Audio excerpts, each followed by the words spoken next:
আসসালামু আলাইকুম। আজকে আমরা দেখব হচ্ছে মানে সোয়াপিং। ২-৩টা ভ্যালুর মধ্যে কিভাবে একটা ভ্যালুর জায়গায় আরেকটা ভ্যালুকে বসানো যায়। তো এই জিনিসটাকে সোয়াপ বলা হয়। তো আজকে আমরা দেখব আসলে কিভাবে এটা সি প্রোগ্রামিং এর মাধ্যমে এই সোয়াপিংটা করা যায়। তো চলেন শুরু করা যাক। তো আমরা হেডার ফাইল লিখে নিয়েছি।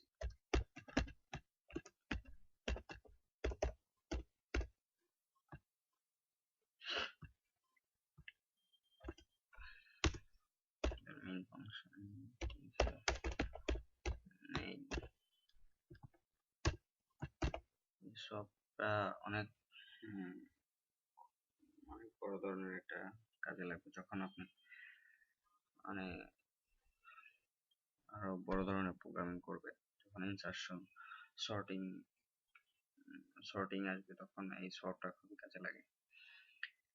এর জন্য দেখাচ্ছি আসলে চলেন আমরা দেখি কিভাবে সলভ করা যায়। তো আমরা এখানে কোনো লুপ ইউজ করব না, উইদাউট লুপ আমরা দুইটা ভেরিয়েবল আমরা দুইটার মধ্যে শপিং দেখাবো। দুইটা ভেরিয়েবল নিব, আসলে এই দুইটার মধ্যে কি হবে, একটা ভ্যালুর মধ্যে আরেকটা ভ্যালুকে একটা ভ্যালুর জায়গায় আরেকটা ভ্যালু বসানো, সেই জিনিসটা আমরা দেখাবো। তারপর দুইটা ভ্যালু নিচ্ছে এ কমা বি কমা, আমরা আরেকটা ভ্যালু নেব হচ্ছে 10।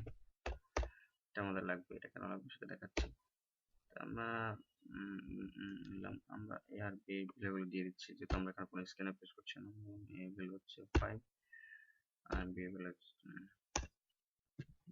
ভ্যালু হচ্ছে 10। তো এবার আমরা লিখেছি আসলে এবার আমরা বললাম temp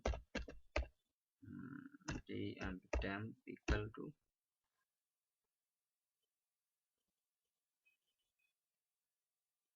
a, temp is equal to a। তাহলে আমার এখন কি খালি, আমার এই খালি, তাহলে a equal to b, b খালি, এখন আমার b খালি, b equal to temp, printf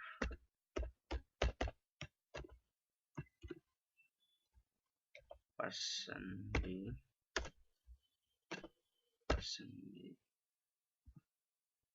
comma a comma b। দেখি আসলে প্রোগ্রাম করার সময় সব হয়েছে কিনা।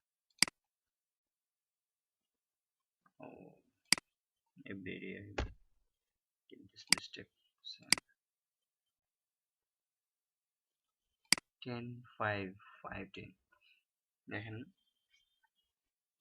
আমাদের এখানে এই যে ভ্যালু সেটা ছিল 5 আর বি এর ভ্যালু হচ্ছে 10। তো দেখেন, তো সেই হিসাবে যেহেতু আমাদের আগে এ পরে বি, তাহলে আমাদের আগে হচ্ছে 5 পরে 10 প্রিন্ট করার কথা, কিন্তু সেটা করেনি।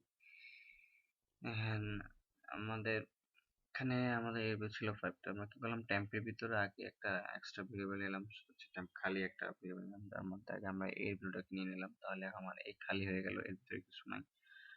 আমার এর ভিতর যেহেতু এই খালি, এর ভিতরে আমি এখন বি এর ভ্যালুটাকে দিয়ে দিলাম ইকুয়াল টু, মানে বি এর ভিতরে এখন তাহলে বি আমার এর ভিতরে হচ্ছে 10, তাহলে আমার বি খালি। বি এর ভিতরে আমরা কি করলাম, আমার টেম্পের ভ্যালুটা দিলাম, তাহলে এখন বি এর ভিতরে হচ্ছে আমার 5। তো আমার আলটিমেটলি এ এর ভ্যালু হচ্ছে 10, বি এর ভ্যালু হচ্ছে 5। এইভাবে আমরা সলভ করতে পারি। আমি আপনাদেরকে দেখালে আর একটু জিনিস দেখালে আসলে আপনারা খুব ভালো বুঝতে পারবেন। সেখানে যদি আমি এখানে একটা প্রিন্টএফ ইউজ করি, আর আইএনটি প্রিন্টএফ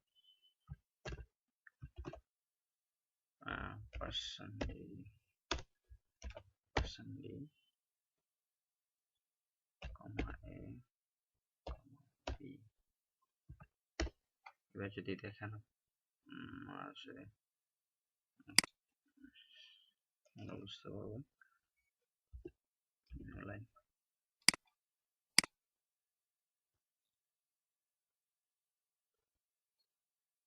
সরি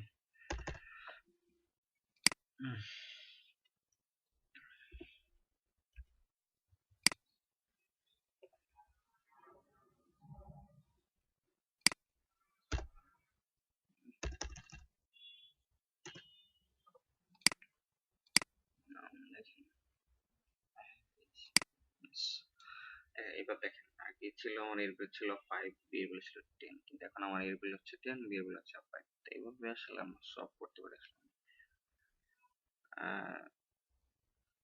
আসলে সলভ করা যায়, এভাবে আমরা সলভ করতে পারি। আশা করি আপনার পছন্দ। থ্যাংক ইউ দেখার জন্য। আল্লাহ হাফেজ।